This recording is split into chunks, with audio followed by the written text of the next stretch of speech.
তো আজকে আমি ব্রেড পাকোড়া কীভাবে বানাতে হয় আপনাদের করে দেখাচ্ছি।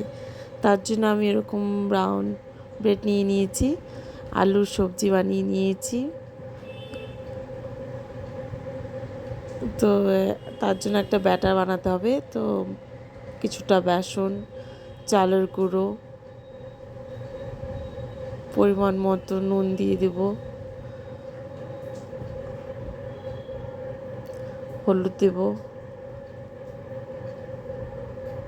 আর কিছুটা বেকিং পাউডার দেব, যাতে পাকোড়াটা মুচমুচে হয়। তো ভালো করে এভাবে নেড়ে চেড়ে মিশিয়ে নিলাম। জল দিয়ে এবার এটাকে ভালো করে গোলাতে হবে। ব্যাটারটা যাতে বেশি পাতলাও না হয়, বেশি একটু ঘনও না হয়, ভালো করে মিশিয়ে নিতে হবে। তো এবার ব্রেডটাকে আমি এভাবে কেটে নিচ্ছি। দেখুন আপনারা কিভাবে কেটে নিচ্ছি, এইভাবে আপনারা কেটে নেবেন। তো আমি এভাবে প্রত্যেকটাকে এভাবে কেটে নিলাম।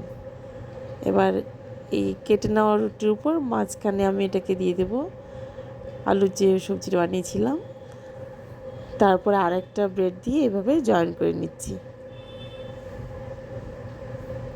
তো আমি এভাবে তৈরি করে নিলাম এক এক করে সব।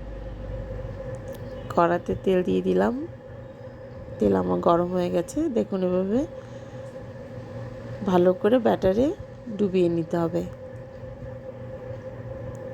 যাতে মাঝখানে খুলে আলুর পুরটা যাতে বেরিয়ে না যায়।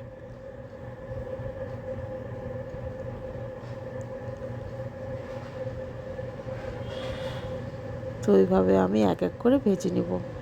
ভাজার সময় গ্যাসের হিটটা একটু কমিয়ে নেব, যাতে পুড়ে না যায়। তো বাস আমার তৈরি হয়ে গেল ব্রেড পাকোড়া। বাচ্চাদের খুবই মুখরোচক খাবার এটি।